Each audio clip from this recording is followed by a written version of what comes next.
Thanks for joining us for our On the Yard edition of Impolite Conversation, where we explore race, culture, and societal issues through the lens of HBCU students. On the Yard happens every Friday. It is a very special Thanksgiving episode because I am chatting with two people who I am so very, very thankful for. My two amazing daughters and rotating co-hosts. They're with me today. Say hi, ladies. Hi. Happy Thanksgiving. Two of five amazing daughters, I should say. Listen, I am so excited. I'm actually behind on my cooking, but super excited about Thanksgiving. I haven't seen you all. You all have been away, even though, in a virtual situation. So happy to have the gang all back together. However, we do know there are some conflicted feelings around Thanksgiving, rightfully so, particularly because of the origins of the holiday. I know for myself, I learned about Thanksgiving in a particular way. What about you, ladies? If someone were to ask you about the origin of Thanksgiving, what comes to mind? So I definitely just think of what they tell you when you're younger, which is that the Pilgrims and the Native Americans came to the table, each with their own dishes, and sat and had a little dinner, and it was like happily ever after. And even though with my current education, I know that's not true, it definitely was a lot more traumatic in terms of the reality of the situation for the natives at the time. And you could probably still say so now. But I would still say, even now, when I think of the origin, that's what I would think about. Mm-hmm. What about you, Zuri? Yes, so I would have to agree that my initial learning of any Thanksgiving was that the Pilgrims had come over on the Mayflower, and that Thanksgiving was basically this unity meal between the new travelers to this new land and the inhabitants of the land, the Native Americans, were welcoming the Pilgrims to their new home. So then later in my middle school years, learning more about colonization and colonialism and all of those things and how slavery impacted the diaspora outside of the United States, understanding more into that, and then piecing together how the origins of Thanksgiving are a lot different than any initial learning that I had learned up until that point in my public school and private school education. Yeah, and so that original meal happened in the 17th century when the Pilgrims landed at Plymouth, and they had this meal to celebrate the autumn harvest with a particular tribe named and I know I'm going to mispronounce it, the Wampanoag tribe. And Native Americans, they see this as a time of mourning. Obviously, I'm not speaking for them, but from what I've read, that time is emblematic of a huge shift of colonialization, of disease, of genocide. But actually, when Thanksgiving became a national holiday, it didn't happen until the Civil War. So the godmother of Thanksgiving, her name is Josepha Hale. And really quickly, before we get into her, I just think it's really interesting that these myths are perpetuated and we just continue to perpetuate a narrative that is false. Essentially, back then, the U.S. only had two national holidays, Washington's birthday and Independence Day. This woman, Sarah, she really thought that it would be good for there to be a holiday just as big as Independence Day that sort of unified the country, particularly because there was the Confederacy. It was essentially like two countries, right? And so she was outspoken and she would write all of these editorials. What also is interesting about her is she is this celebrated female figure in U.S. history. By all accounts, she was an abolitionist. She helped to found Vassar College, which is one of the seven sister institutions. I believe that she had some role in the song Mary Had a Little Lamb. Pretty interesting.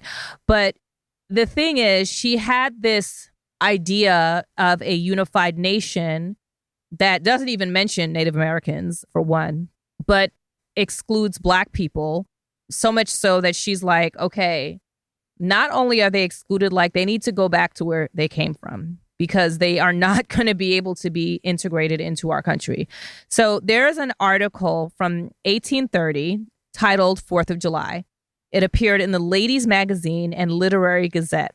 She wrote, "It should not be urged to have the slaves set at liberty till they can be sent to their own land because they can never be free here." And then she wrote a fictional piece called Northwood. And one of the main characters was a benevolent, I'm using air quotes here, benevolent slave owner from Virginia. And his name is Mr. Peyton. He is a fictionalized founding member of the American Colonialization Society. Oh, and by the way, sending them back to Africa, particularly Liberia, is what she had in mind, but it was to be a colony. It wasn't like they were supposed to be in Liberia free. They were to be in their own country, but colonized by United States. So there's that caveat too. So the American Colonialization Society was an actual organization established in 1816 in Washington, D.C. for the purpose of returning free Black people to Africa and in particular, Liberia. And this main character, Mr. Peyton, who again was written by Hale, felt that freed slaves had become a burden and a drain on American society. And at this time, the majority of slaves are not free because the Civil War had not happened. But he concluded that whenever they have to take their lives into their own hands, they don't have the intelligence or the capacity to self-govern themselves. They should be sent to Liberia. So when the Civil War actually happened, Hale sent a letter to President Abraham Lincoln and his Secretary of State on September 28, 1863, urging them to declare a national Thanksgiving. And apparently, I think it was like 10 days later or something like that, it becomes a national holiday. What do you ladies think about this? I would say kind of like anything else. It's almost like you're relearning history in the sense that, I mean, not to compare the two, but Thanksgiving was only created as kind of like, oh, we're scrambling. We want to unify the country and this, that, and the third, not necessarily in the whole story that, you know, was told in primary school, etc. In the same exact way, there's been plenty of times where you're sold one narrative as a young person, you know, growing up being taught history, when later in your education, you come to find out it was actually for a more divisive reason and not necessarily out of the goodness of our hearts. And especially speaking of Lincoln, which is kind of ironic because, you know, the freeing of the slaves, not to throw that on top, but going back to people who firmly believe he did that just out of the kindness of his heart, when really he was just doing it because he was like, we gotta figure this out. And I don't want to quote him, but he obviously made comments and speeches about the action to do this. And it was said that he was like, you know, if it were up to me, they would still be slaves. I'm not doing this because I love Black people or anything. Like, obviously, that's not a direct quote. But what I'm saying is he did it for political reasons, in the same way that Thanksgiving was created as a national holiday, despite her lobbying for, would you say, a decade? You know, it was only when politically it suits our needs that it became a holiday. Mm-hmm. Zuri? So going into thinking about Indigenous Peoples Day and how as a nation we finally decided to recognize that Christopher Columbus did not discover America and that this was land that was greatly inhabited before it was quote unquote discovered, that is really great. And as a nation, that is a small step in the right direction. However, there are so many other steps that need to be taken to support the Native American communities within the United States. A video I recently watched was about a Native American man coming off his reservation or coming home from work, wherever he was going to, and the shower was a water truck that comes to the bottom of their reservation once a week. So just even something as small as clean bathing water is a luxury for them, which is terrible, which is a horrible, horrible thing to think that, yeah, there's a holiday that celebrates our history and the fact that we originally inhabited this land. But honestly, one, it shouldn't have taken this long for that to be a recognition as a nation.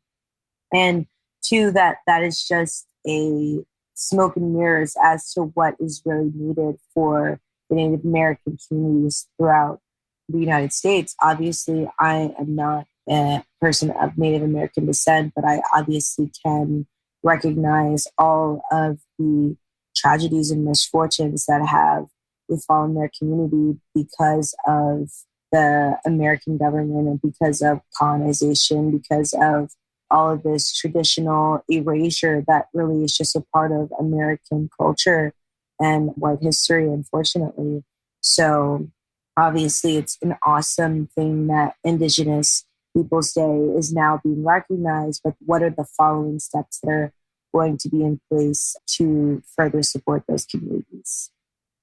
Yeah, I want to talk a little bit about Indigenous Peoples Day, but before I get into that, what really stands out to me is that this aspect of how racist this woman was and how she was very, very clear in terms of the fact that Black people should be returned to their country, but they should also be colonized by us in their own country. They cannot stay here. That aspect of her history is something that you have to like dig deep to find. And I think that is really problematic because I think that with a lot of these figures, it's almost like history only wants to remember the good things that they did. And then a lot of times they don't even want to contextualize how these quote unquote good things are happening and what is the backdrop of how these things are happening. And so even when I Googled her, actually the only reason that I knew this about her is because I had done an episode with a person who wrote a book called The Southern Hospitality Myth. And we were just talking about essentially the Southern hospitality myth, that it is a myth that actually came about as a way to defend slavery. It was actually a narrative of a benevolent slave owner and how hospitable they were and how happy the slaves were and all of that. And so it was a really interesting conversation. And he just kind of mentioned it as an aside. Like, oh, yeah, the founder of Thanksgiving, Sarah Hale, she said this about Black people. And I was like, But I feel like it's like that with a lot of figures. Like I've heard stuff about many figures. Like, what's that one nurse or what's her name? She's a nun. Oh, Mother Teresa. Mother Teresa. The stuff about her. There's stuff I heard about Gandhi. There's stuff I heard about Winston Churchill. And even with Gandhi, these are in his own writings. No, exactly. And the thing is, I don't think there's ever been a time like Mother Teresa's situation that was like on the low key. They didn't want people to know about that. But Winston Churchill is a public figure. I doubt he was one to mince his words. And they found this in his secret diary or something. It's probably something they actively decided not to print as actively as maybe one of his other XYZ publications about whatever topic. But it's the active erasure of these things that are very blatantly either wrong or racist or just messed up. And historians or people who want to rewrite history or write history in a way that puts them on this pedestal and you'll never think twice about it. Like what I was saying with Lincoln, people be like, what are you talking about? He freed the slaves. Yeah, and there has to be a way to be able to look at both things. Exactly. You know what I mean? Take the good with the bad, but it's almost like they're trying to hide these things. Like I cannot tell you how hard I had to search for it. And if he had not mentioned it, I would have just been like, oh, she was an abolitionist who wanted to unify their country. Which is crazy. Every time I've heard about abolitionists, they're always like, ugh, they're super liberal and they were hiding slaves in their house, like all that stuff. And then here she goes. She's an abolitionist, but she was talking about we should send the Black people back to Africa, even though we took them from there. And we should colonize them. And we should colonize them there. We should colonize them in Africa. After bringing them back. To the wrong place, probably. Right, exactly. Exactly. Okay, so that was one thing I wanted to say. And then, Zuri, to your point with Indigenous Peoples Day. So, Indigenous Peoples Day, just really quickly, just some background. The first state to rename Columbus Day was South Dakota in 1990. Hawaii also changed the name to Discover's Day in honor of the Polynesian navigators. And then Berkeley, California became the first city to make the change in 92 when the city council renamed Columbus Day to Indigenous Peoples Day in 92. It's definitely gaining traction. There's definitely a long way to go, to your point, Zuri, according to this article that was actually written this year, so pretty recent. 17 states and the District of Columbia are recognizing Indigenous Peoples Day. But Indigenous Peoples Day is obviously a backlash to, I think, the entire narrative, this whole like discovery narrative of a land that was already here. And so you can't talk about Thanksgiving and Indigenous People Day without talking about Christopher Columbus.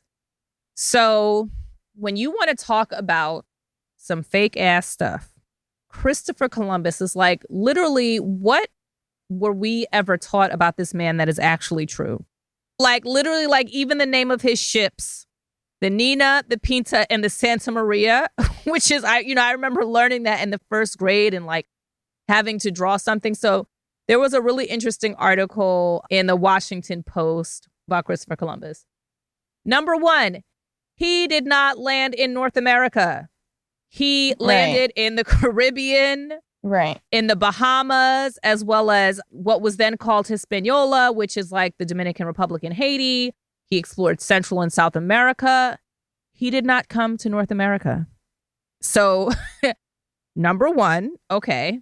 So we have a holiday in the United States for an explorer who did not step foot here. Okay.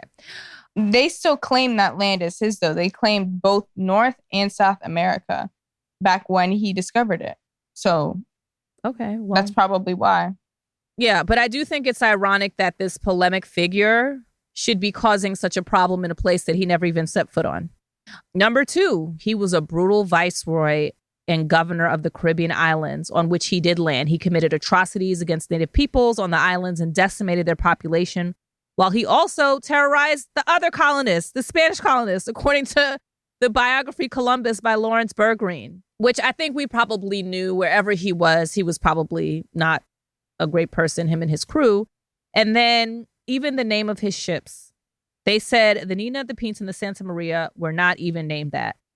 The Santa Maria was probably actually, they said La Galaga, which means the Galician. The Nina is believed to be the Santa Clara, and the Pinta, they said, was probably a nickname, but the real name isn't clear. So it's like, literally, what about this man is true? As it relates to Columbus Day, it's funny because I saw two different accounts for when it first was celebrated. It said that the first celebration took place in New York City in 1792 on the 300th anniversary of Columbus's landfall in the Western Hemisphere as an annual celebration of Italian-American heritage in San Francisco. And then in 1934, the Knights of the Columbus and New York City's Italian community and President FDR declared the first national observance of Columbus Day. I saw another account of the first commemoration came in 1892, a year after a mass lynching of 11 Italian Americans by a mob in New Orleans. We do know that it was about celebrating Italian American heritage. And also, what I do think is interesting is that since the Black Lives Matter awakening of 2020, at least 33 Christopher Columbus statues have been taken down.